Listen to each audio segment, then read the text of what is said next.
a forensic team preparing for the exhumation of the poet Pablo Neruda's remains at his former seaside home of Isla Negra, west of Santiago, Chile, in 2013. Forensic experts concluded this month that Neruda did not die from cancer. Felipe Truba, European press photo agency, Durham, North Carolina. I can still remember my shock and sorrow the day I heard that Pablo Neruda, Chile's greatest poet and one of the towering figures of 20th century literature, had died. It was September 23, 1973. 2 weeks earlier, the Chilean military had staged a coup against President Salvador Allende and installed a dictatorship that would last 17 years.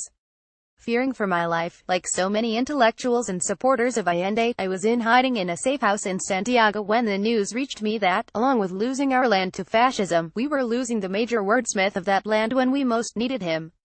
Even if there were reasons to doubt every syllable that emanated from the junta as they tortured and murdered, persecuted and exiled Allende's followers, it did not occur to me that they could have been stupid enough to assassinate Neruda himself. I knew that he was bedridden and had been suffering from prostate cancer. It seemed natural that the horror of watching Chile's democracy being destroyed and the grief at so many deaths of comrades from his Communist Party and other left-leaning organizations would have hastened his demise. Over the years, along with most Chileans, I dismissed the rumors that an agent of the dictatorship had poisoned Neruda during his internment in the Clinica Santa Maria.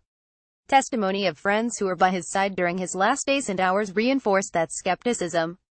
The writer's widow, Matilda Arusha, told me that in effect, cancer was the cause of death, though her husband's overwhelming distress at the fate of our country had been the final blow.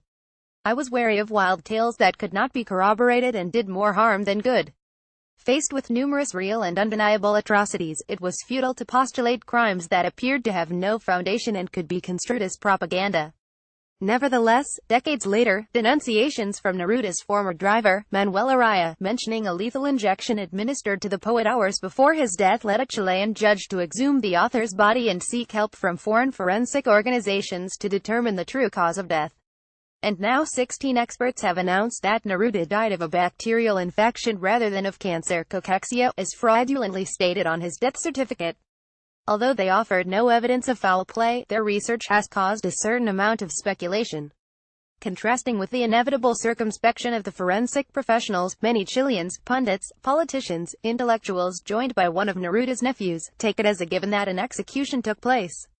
These renewed conjectures are bolstered by the circumstance that some years after Neruda's death, former President Eduardo Frei Montalva died under suspicious circumstances in the same room at the very clinic where the great poet had expired.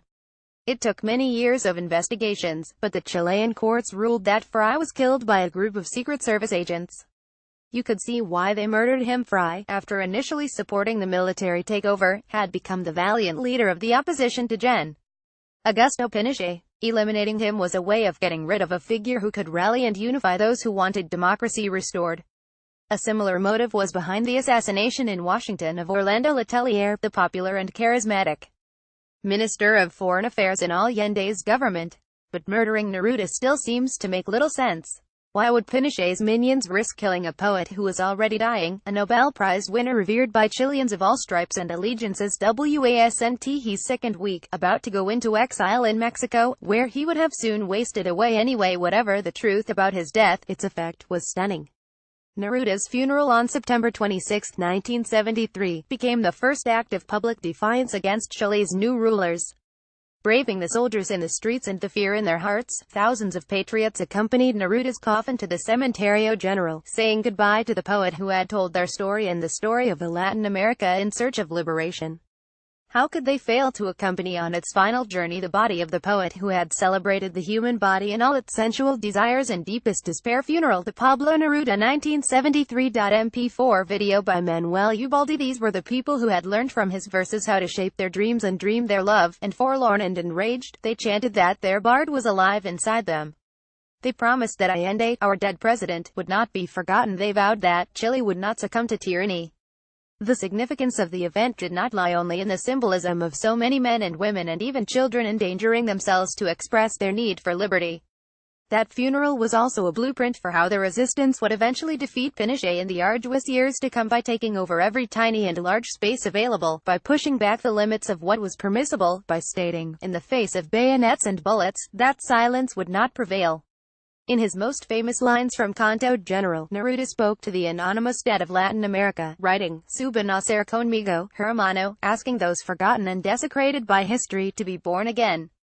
Rise up and be born with me, my brother. The renewed conversation around Neruda's death allows us to remember him once more, see him yet again as a prophet in the battle against darkness and doom and oblivion.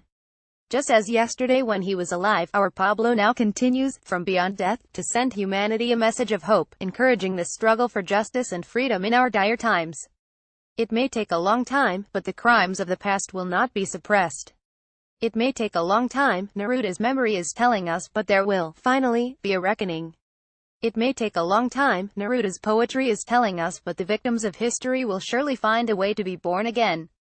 Ariel Dorfman, an emeritus professor of literature at Duke University, is the author of the play Death and the Maiden. The forthcoming book of essays Homeland Security ate my speech and the novel Darwin's Ghosts. A version of this op appears in print on October 31, 2017, on page A1, in the International New York Times.